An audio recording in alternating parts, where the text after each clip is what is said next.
Good afternoon, everyone. My name is Zafar, and I'm the outgoing student body president at Roosevelt High School in Des Moines, Iowa. Alongside my co-moderator, senior student council member Ellie Miglin, I'd like to welcome you all to the fifth and second to last session of our Student Council's Youth Voice Forums, a series that aims to connect youth with elected officials, political figures, and community leaders. Last Monday, all of you had the unique opportunity to connect with Senator Charles Grassley, the President pro tempore within the United States Senate. Then last Wednesday, we heard from former Secretary of Agriculture Tom Vilsack alongside former First Lady of Iowa, Kristi Vilsack. On Friday, we heard from Eric Branstad, a current advisor for the Trump Victory Committee and the Iowa director of Donald Trump's 2016 presidential campaign. And on Monday, you connected with Janice Rottenberg, the Iowa director for Elizabeth Warren's 2020 presidential campaign. Today, you'll have the ability to engage with Hooff Cooksey, who served as campaign manager for Iowa Governor Kim Reynolds' successful campaign in 2018. As part of this Q&A, students will have the opportunity to ask questions about issues that matter to them from their own perspective.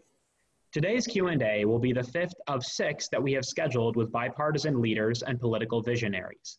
At our next event at 3 p.m. Central Time on Wednesday, please note the shift in our time, we will be joined by Misty Rebick, who served as the Iowa director for Senator Bernie Sanders' 2020 campaign. Also joining us will be Michael Fasullo, the Sanders campaign's Iowa field director. We hope to see you again on Friday and encourage all of you to continue submitting questions for our final speakers. But now it's my privilege to pass the mic to my co-host, Senior Student Council member Ellie Miglin, to introduce today's guest, Mr. Hooff Cooksey. Thank you, Fez. Before I introduce today's amazing speaker, I would like to quickly thank today's sponsors. CLE Productions based in Des Moines, Iowa, Site for Smiles and Smarts, and of course, the Roosevelt Student Council. Ladies and gentlemen, it is my distinct privilege to welcome Mr. Hooff Cooksey as today's guest. A graduate of UT Austin, Mr. Cooksey formally entered the political realm in 2011 when he served as an intern for the Speaker of the Texas House of Representatives. After finishing college in 2012, Mr. Cooksey would serve as a field director in Virginia for Mitt Romney's presidential campaign. He would then work on Virginia attorney Mark Obenshain's campaign for Attorney General before serving as a statewide field director for Ed Gillespie's 2014 senatorial campaign. Mr. Cooksey would go on to serve Governor Jeb Bush's 2016 presidential effort, in which he worked as the Deputy Political Director for Contact and the Digital Political Manager. Later on in the 2016 election cycle, Mr. Cooksey would work as the political director of a successful Arizona campaign that sought to raise funding for education, and increase teacher salaries. He would stay in Arizona serving as the executive director for Arizona's for Strong Leadership, a committee created by Governor Doug Ducey. In December 2016, Mr. Cooksey became the political director for Ed Gillespie's gubernatorial campaign in Virginia. While the campaign was ultimately unsuccessful, Mr. Cooksey would be appointed to the most important role of his career in March 2018, when Iowa Governor Kim Reynolds asked him to serve as the manager of her first election campaign. In one of the most watched gubernatorial races around the country, Governor Reynolds and her Democratic challenger, Fred Hubbell, remained nearly tied in the polls throughout much of the election season. Under Mr. Cooksey's leadership, the Reynolds campaign would ultimately come out on top by over 2.5 points, securing another 4 years for Governor Reynolds. Since March 2019, Mr. Cooksey has worked for the National Republican Senatorial Committee in Washington, D.C. as a regional political director. As a part of his role, Mr. Cooksey has worked on strategies to help elect Republicans in Senate races this November, a job that no doubt carries significant research, planning, and organization. Mr. Cooksey, all of us here at Roosevelt Student Council are immensely grateful for your time in providing insight, advice, and your perspective, and we thank you so much for you being here today. Well, go ahead. No, go ahead. I was just going to say, if you have any opening remarks, please feel free.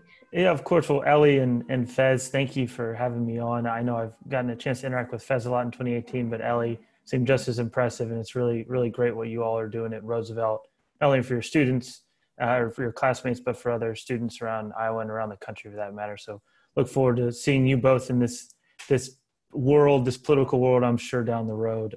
But again, thank you for everybody on. Thank you for having me. Thank you for taking the time. As Ellie mentioned, I was in Iowa in 2018. It's the campaign manager for Governor Reynolds. Honor of a lifetime to serve her and continue to be involved in her world some. And I think the most important part about it, just to lead right into it, and something I'm most proud of, is the fact that she became the first elected woman to serve as governor in Iowa. And I think that's incredibly important. I think Iowa, for that matter, is kind of leading the way on that front for women in politics, between Governor Reynolds, between now Congresswoman Finkenauer and Axney, between Speaker Upmeyer. I mean, I'm sure I'm forgetting others, but just Iowa is leading the way for women in politics. And I think that's incredibly important. And I'm very proud to played a role in that for Governor Reynolds. I'm happy to jump into the race as a whole, Ellie and Fez. Would you like me to kind of walk through my takeaways and then we can go from there? Is that ideal? Sure. Well, the first question I was going to ask you was, it was essentially that, would you mind kind of explaining how you came to enter this role as Governor Reynolds' campaign manager, and, what essentially what you're saying, what the takeaways were of this experience, and, how it completely unfolded?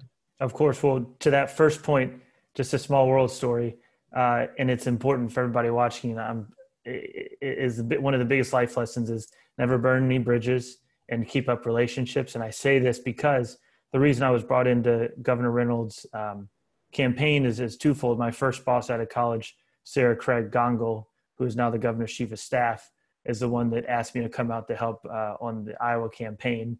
And so I'd kept up that relationship, and she's a mentor of mine. And so quite a small world story. And then additionally, too, David Kochel, who was the one that hired me on Governor Bush's presidential campaign, also an Iowan. His sons went to Roosevelt. He, as a former boss as well, he was part of Governor Reynolds' strategy team. So very small world that brought me back to Iowa. I feel like I've always had my one foot in, one foot out, and I actually had the chance to come out fully and spend some time in Des Moines and around the state, and it was wonderful.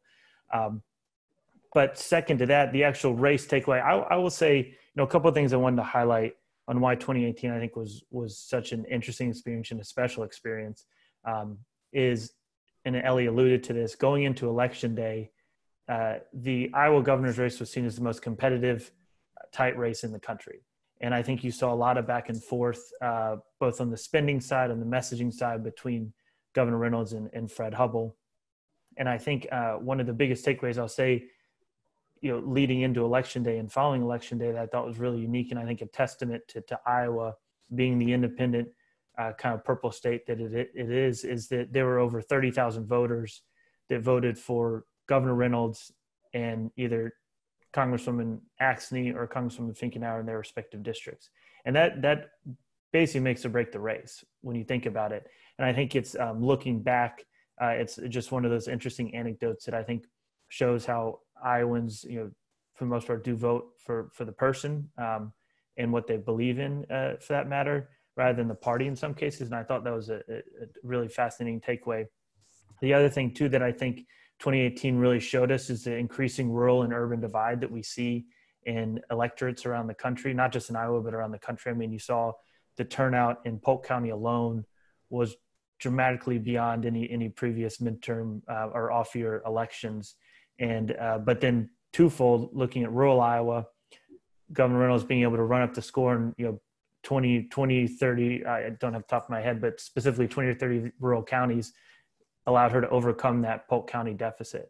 And you're seeing it everywhere. And I think 2018 was just a small look into that changing divide and continuing divide. And I think that's something that's going to impact politics for a very long time, and campaigns especially, and will impact, and I mean, it's definitely a narrative in 2020 as well. So that takeaway was those two takeaways, I think, right off the bat were two of the things that I always remember from an electoral standpoint on that campaign. And then not to mention too, just, and again, I hope everybody on this call or on the Zoom, I know Fez and Ellie are involved, but will be involved in politics in some way, whether it's volunteering, working, whatever it might be. It is a very important experience to have, and I would highly encourage everybody to at least try it, dip your toe in. If you don't like it, you can get out, but you might as well try. And I think why I bring that up is that having worked in a number of different states now around the country, Iowa is by far the state that, in my opinion, values that face-to-face one-on-one contact with candidates and their elected officials, whether it be president, governor, down to local leaders. And I learned that firsthand. And I think you saw a difference that it makes. I mean, going out, doing the electeds in Iowa, doing their 99 county tours, sitting down face to face with folks, not only in Polk, but up in, Sioux County, or over in Dubuque, whatever it might be. And I think that is kind of an art that is being lost a little bit with the increase in digital reach and money being spent on television ads and creative ads and whatnot. And having that face to face is so important. And I was as a leader in making sure that I hope that aspect of campaigning never leaves. That's really fascinating. Our next question comes from Zoe. She's a student here and joining us live. Hey, Zoe. Hi, my question is, what do you think the Reynolds campaign did different in their marketing and their message that they put out that allowed her to win the gubernatorial race? That's a great question. Zoe, what year are you at? I'm a junior at Roosevelt. Oh, great. Or I'm going to be a senior. Gotcha. Well, congrats to that. I hope your senior spring does not get interrupted like Fez, the senior class this year was. So fingers crossed there. That's a great question, Zoe. I think one of the things that stands out to me is there's always a decision, and especially statewide campaigns that have the funding to do so, on your paid creative is, do you define yourself, your candidate first, or do you define the opponent first? And that's always a consideration that every campaign comes up with, and it's dependent upon the strategy. There's always the argument, if you go negative too early on your opponent, does that lead to people disliking your candidate for going negative? But at the same time, are you able to maybe define your opponent before they're able to define themselves? And that's, I've seen it done differently in campaigns. I've seen it work. I've seen it not work. And I think in this case, it definitely helped on the campaign side. Us, define Governor Reynolds early on, but also to define her opponent with some things we wanted Iowa voters to know about that would ideally help her in the fall overcome Fred Hubble in November. And I do think it worked. So I think that would be the biggest thing that stood out from just a strategic decision-making standpoint, where I feel like we made a good decision, but it's also one that you always grapple with. Mr. Cooksey, a quick follow-up question to that. 2018, I think, for the most part, has been characterized as a really good year for Democrats, obviously, in taking back the House. But then, obviously, on the senatorial level, it was pretty good for Republicans. But I think for the most part, it seemed like it went the Democrats' way that year. You touched upon how there were several voters in Iowa that supported Abby Finkenauer, for example, but then also voted for Governor Reynolds, and then same thing with Governor Reynolds and Cindy Axne. What do you think it was, that propelled Governor Reynolds, a Republican, when other Republicans in Iowa maybe weren't as successful? And you saw that, on the race for state auditor and all of these congressional races. So, what do you think worked for her that wasn't working for some of the other Republicans? I think first things first, as I go through all these, whether it be strategic decisions or funding decisions, and this is not a knock at all at any other candidates, but I think the most important thing to remember is Governor Kim Reynolds is not only a great governor and a great human being, but she's a great campaigner too. She works so hard. She takes the time to understand every subject, every audience she's going to speak to, whether she agrees on the issue or has a different stance on the issue. She's thoughtful. She wants to learn. She wants to make people's lives better. I'd go on and on. I think right off the bat, you can have a great campaign with a bad candidate, and that's not the case at all. She is just absolutely wonderful and a great leader and a great candidate for that matter. So that's twofold. I'm sorry, that's the first part of my answer. But I guess the second aspect would be in regards to the split ticket voting. I wish I had an answer to that. I think that, we were looking for an opportunity to try to do some interviews or studies afterward to try to determine what that specifically was. And I don't know the specific answer to it. I do know that at least on Governor Reynolds' side, she worked those two districts very hard. And, you know, in Iowa 3, where Polk County was definitely not as friendly to us, but the western portion of the county was. And then going up to, I think Iowa 1 is important in the sense of just connecting directly with voters. I mean, you have so many blue collar workers along the river, I think, who again are voting for the person, not the party necessarily, and who do they feel, you know, truly does care about them more and is going to have their back in Des Moines in this case. And I can't speak to the Iowa 1 congressional race for that matter, but I can say that, you know, Kim Reynolds took the time to go make that very apparent and push and understand that, you know, I might disagree with you, I might agree with you on these issues, but I'm going to be there for you and listen. And that's how she ran her campaign, and you know, that's how she was you know, serving as governor and continues to do so. And so I think those 2 points. I know I wish I could give a specific, you know, Sure. issue answer or a reason for it, but I'd say those are my 2 biggest takeaways, because they are very different policy wise. And I like to believe that Iowans wanted, you know, more women serving in these offices. I mean, again, I mentioned that earlier about Iowa being a special place in that sense. So maybe Sure. that was part of it too. So, you know, your next question is going to come from Noah. He just Okay. graduated from Roosevelt, and he's joining us live. Congrats, Noah.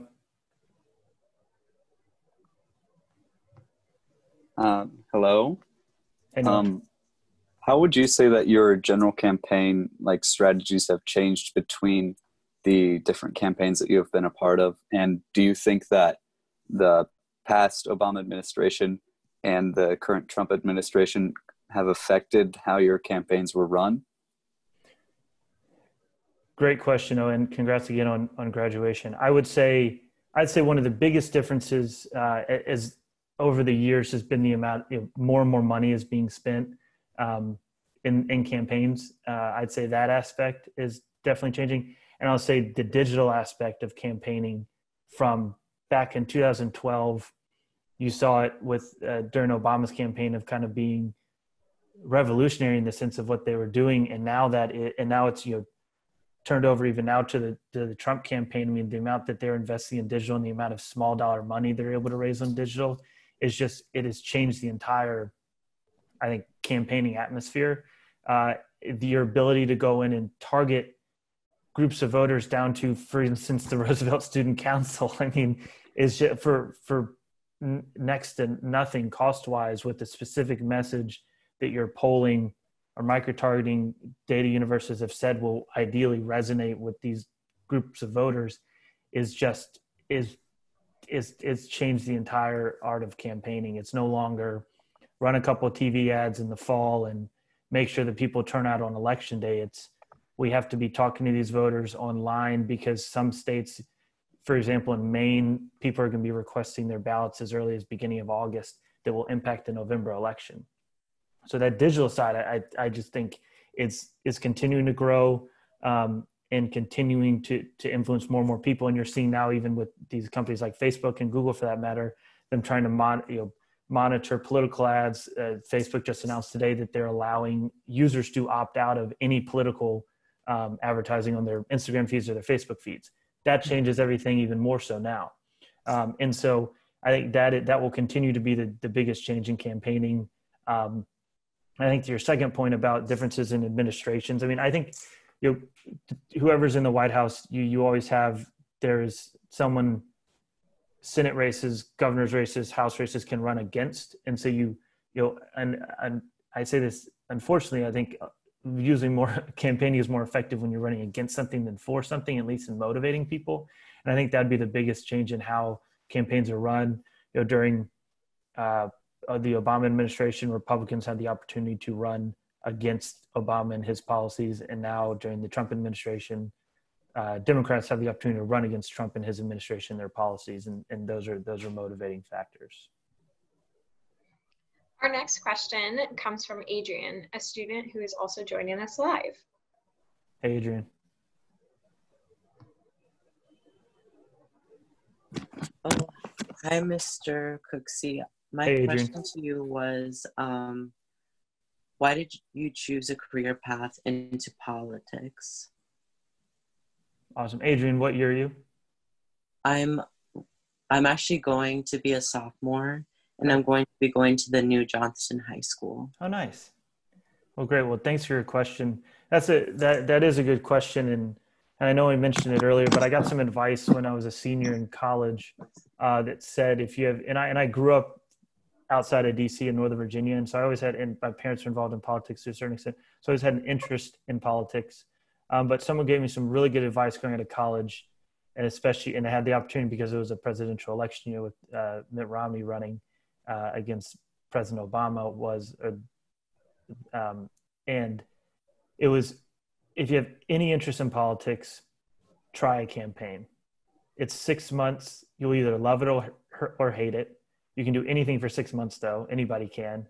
And at a minimum, you'll meet some folks. You'll be a part of something that's historic, and you'll learn your limits, and you'll learn what you like and dislike. The beauty of campaigns is that there's a communications aspect. There's a political aspect. There's a policy aspect. There's a fundraising aspect. I mean, so many things that translate into other industries and other businesses, for that matter, career paths, that you're going to learn at least maybe what you like or dislike, and to learn just from an experience. And so I got that advice, and tried my best to get a job on Governor Romney's campaign, where I was a field director. And you work 18-hour days. There are some days I hated, but there are more days that I loved. And after I finished up the campaign, I wanted to try it again. And honestly, after that campaign, I thought in my head, well, I would like to try to work on the presidential campaign in 4 years. And so tried my best to position myself to get in with the campaign early on in 2016. So I'd highly recommend everybody try it, volunteer. If you have any interest, do it. Again, you can pivot. Everybody's young. You have the rest of your 20s to figure out what you want to do with your life. So try it if you can. All right, wonderful. Well, our next question will come from Hope. I believe she's the youngest person to have asked a question so far in our series. Okay. So Hope, if you want to turn on your video and audio and ask your question. Hi, Mr. Cooksey. My question is, hey, Hope. What impacts do you think we will see as we find a long-term plan or resolution to the COVID-19 pandemic? Hope, can you say that first part of your question one more time? What political impacts do you think we will see as we find a long-term plan or resolution to the COVID-19 pandemic? Oh gosh, that might be the toughest question too, Hope. Thank you for it though. I think, look, I'm not a medical expert or anything for that matter, but speaking to the kind of on the campaign side, I think COVID-19 is change the country and change the world for forever. I mean, right now you see this wonderful kitchen backdrop behind me. I'm in my home office, which is my kitchen. And in DC, we're not able to go back in the office until the phase 2 reopening happens. And so I think which is supposedly Friday, we'll see. I think though that the impact you're seeing is that we're learning how much of a digital world we do live in, and the ability to work from home is doable. I think you'll see offices start making changes in that sense, and to save money on real estate or to save money on just time and travel, whatever it might be. And I think our world's going to be changed on that front. I think just health wise, people are being, more conscientious, I think, of spending time around people, or not for that matter. And so I think there's an impact there. I think you will see this pandemic impact business far and wide, retail industry, restaurant industry, delivery options for groceries and food. And I think you're already seeing that. I think a lot of this will stick from here on out, because it will still be a while before we have a vaccine and the world can be, quote, normal again. I don't think it ever will be, but I think you're going to see major changes there. And then politically, you're being forced, from a campaign side, you're being forced to do fundraisers online and make a lot more phone calls, and you can't be out doing these rallies or events face to face. And it's definitely a challenge for candidates, and some are thriving, some are not. And I think it's where the digital aspect of campaigning, and I feel like I keep going back to that, but it's true, is becoming such a game changer and an important aspect to how politicians and candidates reach out to voters in an effort to get their vote. I hope that answers your question. Thank you. Thank you. Our next question comes from Dana. She's a student here as well and will be joining us live. Hey, Dana. Hi. So as you know, the Bipartisan Campaign Reform Act of 2002 attempted to rein in on the financing of political campaigns before being deemed unconstitutional in Citizens United. This has allowed corporations to funnel dark money into campaigns with little to no accountability from the public. Many political candidates have made pledges not to accept money from super PACs in recent elections. What actions will you take to hold corporations accountable for their donations, and how do you think it will affect your campaign? So what actions will I take? I don't know how many actions I can personally take. Well, I mean, will you be taking money from super PACs, or will you request that those companies and those corporations do it publicly without funneling it through a super PAC or even just a regular PAC? Or a C4, kind of the nonprofit group, all that. Yeah.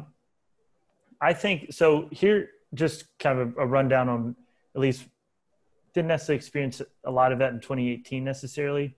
Governor's race is a little different in Iowa. Finance laws kind of allow for it. It's a lot more opportunities for donations. But on the federal side, I think you're seeing in 2019, 2020, a very interesting dynamic happening. You find Democrats are pushing an effort to, or stating that they will not accept corporate money.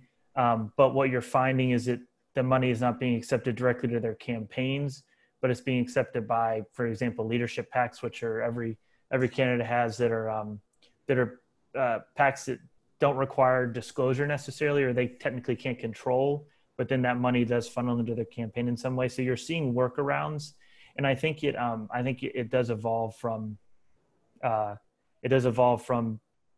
heavier campaign finance laws, but it is forced this opportunity to create these nonprofit groups or issue groups to where you're advocating for an issue, but you don't have to then disclose donors, but you can still advocate an issue that hurts or helps a candidate. And so I think you're seeing a lot of workarounds there. I do think there's a lot of work that needs to be done on that front. And I think it's going to take a little bit of time.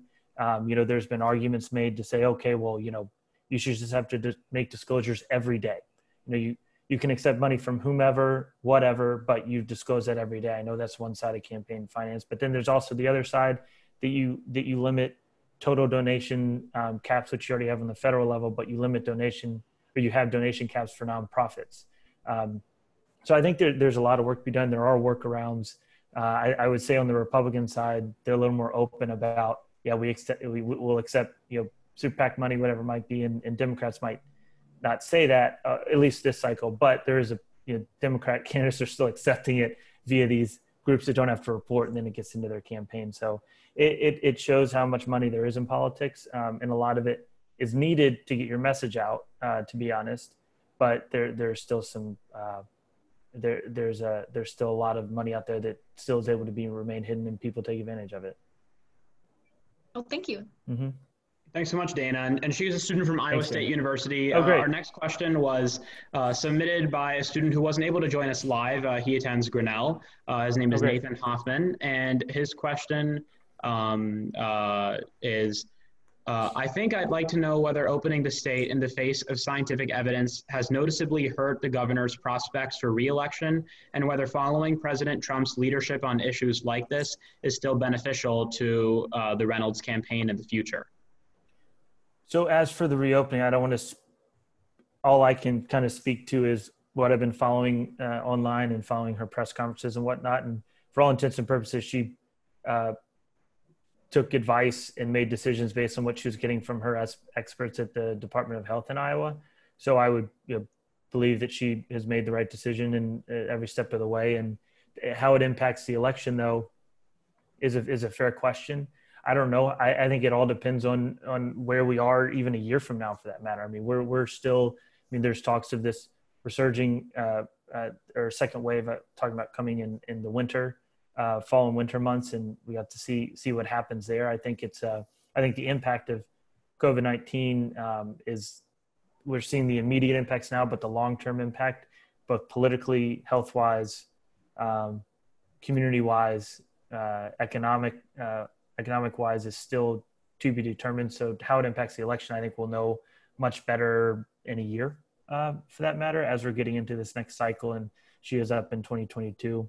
But as for reopening, I mean, again, I'm not an expert, but all I can do is based on what I witnessed, is that she followed it step by step. And I know she is an incredibly thoughtful leader and a thoughtful governor, and that she wasn't, she was going to make sure that she had the appropriate advice so that she could make a decision every step of the way that she felt was best.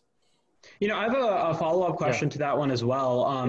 You know, I know Nathan was kind of touching upon that relationship between, you know, the president and then Governor Reynolds, and, you know, whether or not, you know, maybe following in line with what the president's doing may hurt her. This essentially relates to, you know, the work you're doing right now, the National Republican Senatorial Committee. You know, to what extent do you think presidential campaigns have like a trickle-down effect? Because I know you talked earlier about how people tend to, you know, regardless of their election, they'll run against whoever's in the White House. Right. So, you know, do you think that, you know, to what extent do you think the president might have an impact, whether it's positive or negative, on Republican candidates, for example?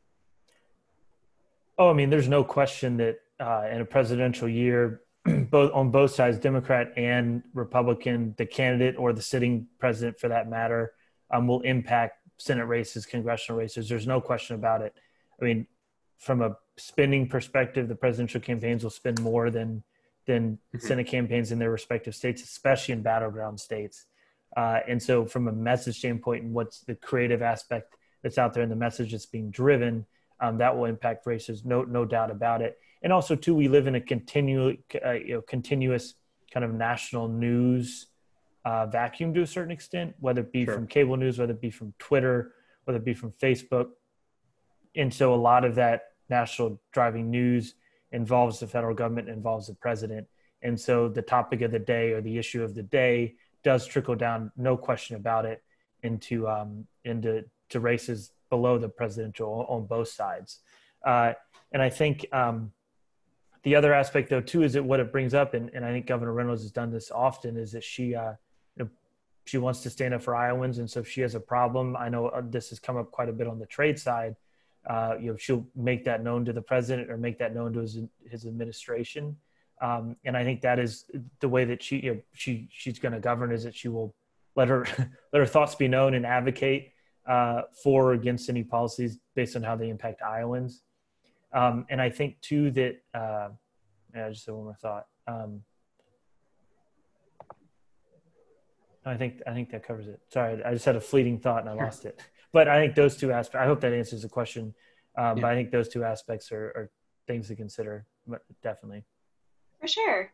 Our next question is from Elizabeth. She couldn't make it today, so I'm just going to tell it to you. Great. How will Governor Reynolds' response or lack thereof to recent anti-racism and Black Lives Matter campaigns impact her reelection? Again, I think it's yet to be known. I do think, though, that she has been, again, outside looking in and following what's been announced to me. She just signed our police reform bill, and she was one of the earliest governors to do that. The legislature moved quickly, and I think it was Iowa, Colorado, and New York. One other state, I can't remember off the top of my head, all signed police reform legislation within the past week or so. And I think you're seeing more and more states. At the end of the day, states drive a lot of what happens in Washington, D.C. I think governors taking a lead on that, like Governor Reynolds has done, I think is very important. I think she just announced that she's going to be restoring rights to felons in Iowa. I haven't seen the details on it, but that's another impact that, another stance that impacts elections from here on out, just from the amount of people that are able to vote. And I mean, so you'll see that impact elections. How that impacts her specifically, I think it's still too early to tell. And again, we'll be able to see subsequent months and into next year what that does. I think she's acting quickly and doing what she thinks is best. I know, listening to her members on both sides of the aisle to get some feedback, and because this is a very thoughtful time for the country, and I think it's important and a good thing, you know, that this conversation is being had. Obviously, as a white male, I can try my best to relate as much as I can, but it's more important to listen and understand my faults for that matter, or lack thereof in understanding. And I think our leaders are trying to do that as well, in an effort to force change through policy, but then also to ideally you see a cultural shift as well. That might start with the policy, might not, but it both is needed. So Mr. Cooksey, going back to the 2018 campaign, one question that was submitted was, let me make sure I get it word for word. Okay. It was, how did you balance garnering voters in urban and rural areas in Iowa? Great question, because it is such an important topic, and the division or the separation from those two types of voters grows every cycle. A lot of it comes down to messaging. I mean, at the end of the day, again, I wish I could look back on even some numbers right now, but I would say, in rural Iowa specifically, trade issues, especially up in Northwest Iowa. Remember back in 2018, you had one of the first kind of tariff fights with China, and that impacted pork industry in Iowa, corn, soy. I mean, Iowa's the biggest exporter of soy to China, biggest exporter of pork to Mexico. I mean, talk about just a potential shift for better, for worse. And so talking to, especially in rural Iowa, more farmers and small businesses and co-ops with a specific message on that front was very important. But then you go into, say, education for that matter, and that impacts all of Iowa, but I mean, was definitely seen as a more important issue for voters in Dallas and Polk and Cedar Rapids area. And talking on that front from a teacher funding standpoint to a school funding standpoint to curriculum. I mean, those issues right there, Fez, right away, what come to mind is what I remember, and were kind of the issues of importance, both urban versus rural. And at the time were still, I mean, it still are prevalent, but at the time were very, very top of mind. And then healthcare, for that matter, stretches the entire state. That's an issue that rural, urban, everybody cares about, and impacts everybody. So one that I guess I want to say bond isn't the right word, but supersedes and crosses over into both areas. One quick follow-up question I had to that, would you mind sharing, as you reflect, what was probably the best moment of that campaign experience? And then, what was maybe the worst moment of those, 6 or 7 months you worked on the campaign? Yeah, no, of course. I think there are two best moments. First off, winning obviously was great. And election night was incredible. And it's an incredible feeling to be able to talk to the governor and be excited for her and for the lieutenant governor and for her family, but then also to talk to our staff who work so hard and see all of that come to fruition and see the results. I'd say the other best moment would be during debate season is the governor in her first debate against Fred Hubble. I mean, she did incredibly well. I think it was a big moment to show that she's a force to be reckoned with, and I think she's proven that as governor too. But in any campaign, that first debate is a big moment. She knocked it out of the park. I'd say the worst moment. I think there's always a constant. We were outraised and outspent, and that's an ongoing theme for Republicans, I'd say, and it's growing every cycle. But being outraised and outspent, there's this part of it that where you do feel helpless in some cases because at some point you're able to flood the airwaves or the internet for that matter with a message that you just can't break through. And so there are moments, I can't name any specific, but there are definitely multiple moments in the campaign where you sit back and kind of feel a little helpless, and that's not a good feeling. Political campaigns, you want to have as much control as possible. When you lose control, it's not a good feeling. But we work through it. You make adjustments. You make your money go further. You work hard, and you can get around that. Sometimes you can't, but other times you can, and we're able to get around that in those instances. Yeah. Just a quick follow-up to that. Yeah. You mentioned like how the conversation is constantly changing on the campaign trail, as well as when candidates are in office and everything. So what do you think is the biggest political issues of this upcoming election cycle, as well as from policy side, since you also work in that realm? So the biggest issues, I'd say this cycle, and it probably sounds like past ones, but even more so, our healthcare and the jobs in the economy, no question. And I think everyone jokes about how everybody wishes we could restart 2020 or whatever it might be. All the memes out there. I mean, I can't remember them all, but there's some good ones. I mean, but look, we are dealing with right now a worldwide pandemic that's going to change the world. We're dealing right now with a protest movement that is changing the world.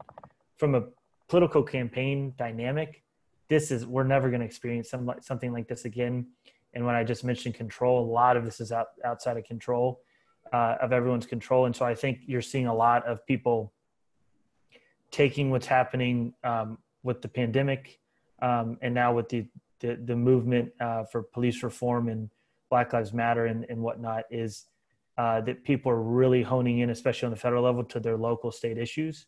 I mean, you look at, for instance, on the PPP funding, both Democrat and Republican senators have made it known to their constituents in their respective states, here's what this money is doing for small businesses. 3/4 of small businesses have benefited. Here's my role in that. This is how much money has been brought in to help the state, our respective state during this time. And so I do think if there was any silver lining to the moment, is that it's forcing more candidates to look at those local issues that truly do impact voters, more so than some stuff that might come up in Washington. So I think that at a state level is happening important. I do think, though, that you're on the job side, with the economy being impacted by the pandemic, that's going to be more and more of an issue as you see jobs numbers either better or for worse progress over the next 2 quarters or next couple of quarters leading into the election. And then also too, healthcare. I mean, it's a constant conversation. It's an evolving industry that I sure don't understand half of. It's complicated enough, but with there being a worldwide pandemic, people's health, both for our seniors, for people who can't necessarily afford healthcare, is going to be a top of mind conversation, and already is for that matter. We had another question that was submitted by a student named Bashar, who also just graduated from Roosevelt. He'll be attending Princeton next year. Okay. His question was, how do you deal with the negativity that's found in politics, whether it comes from, opposing campaigns, non-supporters, bad press, etc.? Good question. There's a lot of it, and it makes you really cynical. And there's moments where you just want to throw your computer on the ground and never open up Twitter and email or turn on the TV ever again. But having been at those lows, I'll say I always get brought back to the people. And when you're out with a candidate, or for that matter, yourself talking to a voter, but seeing, even just, for instance, Governor Reynolds go into a state fair or a local business and have these genuine conversations, heart-to-heart convos about issues of importance to that voter, and then seeing the action done, even if it's just a follow-up conversation with staff, or even if it's a moment of her referencing that conversation with the voter on the campaign trail that then helps convince other people that issue that she's referencing is important because she's been able to connect with an Iowan. It's really special. And you see it on both sides of the aisle. You see it with all candidates. I mean, it's heartwarming. It's wonderful to see that human connection, and to see that there's all the divisiveness that you have in politics now. There's still good in everyone, and you see it in those moments. And that's what kind of brings me out of those holes, which is why it's important to get out there and talk to folks and get off the internet sometimes. Go talk to your family, go talk to your neighbors at the grocery store, whatever it might be, and have those thoughtful conversations. And then if you can impact that person in a positive way, do it. And that brings me back, at least, and seeing politicians and candidates do that is rejuvenating and gives you faith back in humanity when sometimes it feels like the world's burning. Go ahead, Ellie. Okay. So kind of on that, what do you think needs to be done to bring Democrats and Republicans together? That's a good question. I think it's conversations. It's there's such a push for divisiveness because we're in this constant now campaign cycle. Let's be honest here. I mean, this presidential campaign started before 2018 was even over, for that matter. And you all saw it, especially in Iowa. I mean, being home of the Iowa caucuses. So that leads to, I think, more divisiveness. But I think it's important, forcing yourself to have conversations with people you disagree with. I mean, Ellie, I see the gun reform saved lives behind you. And I think, obviously know where you believe in that stance, but having a conversation with somebody who feels differently and maybe is much more is pro someone being allowed to own 10 guns, whatever it might be, is having that convo. And you might not disagree with it. I mean, you might not agree with it, but that convo is important because you find out that there are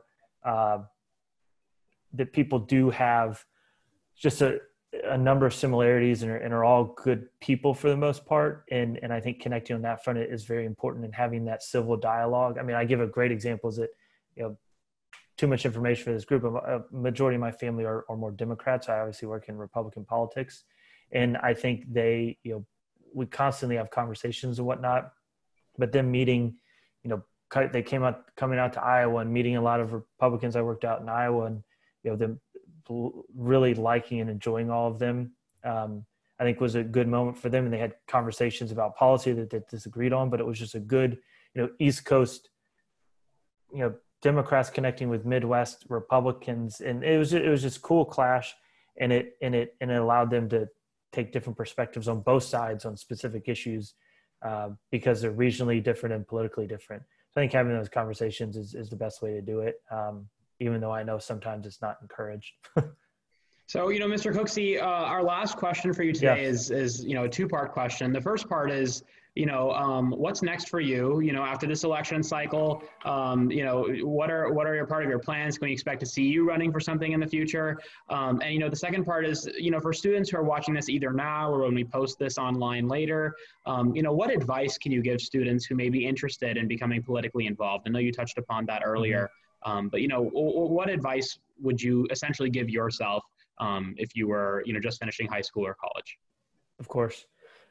So as for what's next for me, working in this business, for better or for worse, there's not a lot of consistency, which I like because it means you're somewhat, you have a new project every year to 2 years in a sense. And so what's next is yet to be seen. I do say I would like to stay involved in politics. I've gotten more and more away from, or since being out in Iowa, from being actually on the ground on a campaign, because I have moved around quite a bit. So I would like to stay involved. I love to continue to help get, especially, it feels weird saying this, but I mean, I've worked for a lot of very powerful, influential women in the sense who've made a lot of inroads in politics. And I love to try to keep helping on that front, between Kim Reynolds, Sarah Craig, whomever it might be, now helping Joni Ernst. I would like to still be helpful in that sense. So whether it be staying in the Senate or doing more governor's work, I'm not 100% sure, but I'll be looking towards that. And right now, as we kind of always, you want to be in the now and you want to win in November as much as you can, and then kind of reset. I will say the advice I would give is take the leap. Again, as I said, you can do anything for 6 months. So for those that are graduating, know you're going off to college. Most of you all are still be in high school in subsequent years, but get involved. Take the time to go to a local party meeting, go volunteer on a city council race or a state legislative race or a town council race, whatever it might be, and then work your way up. I think there's nothing, there's being, we have a lot of keyboard warriors nowadays and people that will give their opinion on everything, under the sun, from, foreign policy to medical policy, whatever it might be, and people commenting who have no experience on those matters. So go out and get the experience. I think, and whatever you pursue is get in the field, get in the fight, take the opportunity to move around. I mean, I've had the opportunity of living in Iowa, Miami, Arizona, all because of campaign work. Places I never thought I'd live in Miami. I mean, that's just why. I mean, it's a wonderful experience, but those places, open your perspective on the rest of the country. It forces you to, understand policies that you would never know based on the town you grew up in or the world you grew up in or the school you went to. So take the opportunity, especially in your 20s, to move, to do a career shift, to try politics. If you don't like it, get out, then pop your head back in. And campaigns are a great way to quickly rise through the ranks in the sense of getting a lot of experience very quickly. You are put in scenarios where you have to learn about policy issues that you maybe have never even heard of. You're sometimes given a budget to manage that no 26-year-old has the business of managing, and you either sink or swim. I mean, it's stressful at certain points, but the amount you learn is beyond anything, in my opinion, that you might learn, putting yourself on track for a 20-year career in one specific job. And that's fine, don't get me wrong, but if you're willing to dabble and jump into the campaign and political world, I'd highly recommend doing it. And you can always pull out and pivot and move on to a different career or a different campaign or a different effort for that matter, or stay political or go policy route, whatever it might be. So that would be my biggest advice is and also too, don't worry about failing. I mean, up until I had a nice losing streak going up until the governor's race. But in doing so, I was able to work on multiple statewide campaigns that went into recounts where, it was a Virginia race that out of 2.2 million votes on election night, there was an 11-point differential. And we went to, 11 vote out of 2.2 million votes difference. And we went into 2.5 months, basically, or 2-month recount where every vote in the state was recounted. And I mean, it's just, and we lost, but it was just one of those experiences where you'll never forget. And especially being a presidential year, I would highly recommend, if you're interested, no matter what side of the aisle you're on, is go volunteer in this presidential. I mean, presidential campaigns are exhilarating.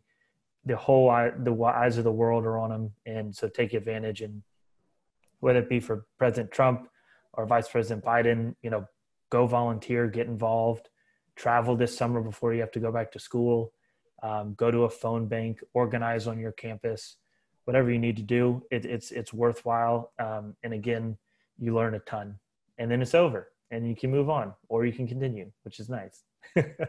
Well, Mr. Cooksey, all of us at Roosevelt Student Council are, immensely grateful for your time. We've said this at every single session, and, it's well-deserved here as well, that it's not every day that someone of your political stature and experience and somebody of your insight, gives the time of day to young people who have genuine questions. So we're just really thankful for all of that. To everyone who's watching right now and to everyone who may be watching later, first and foremost, get out and vote in November. If you are not registered yet, please be sure to do so. Secondly, be sure to join us for our final Youth Voice Forum on Friday, when we will be joined by Misty Rebick, the Iowa Director for the Sanders Campaign, in addition to the Sanders Campaign's Iowa Field Director. Once again, Mr. Cooksey, we're immensely grateful for your time, and we wish you the best of luck in this cycle and beyond. Well, Fez, Ellie, thank you for having me on. I love the conversation. And Fez, Ellie, please feel free to pass on my contact info to anybody if they want to talk more. And I'm obviously always happy to be of help and give advice as if anybody decides to go down this path. And I'll say to all the seniors, best of luck in your next phase of education, or if not, your career, and make the most of it. Enjoy this time. Sorry you had a COVID senior year, but I hope you can make the most of it this summer, and know that senior year of college is also just as good. So you have that to look forward to as well. Thank you so much, sir. Thank you very much for your time. Thanks, Ellie. Thanks, Fez. All right. Thanks, Bye-bye. everyone.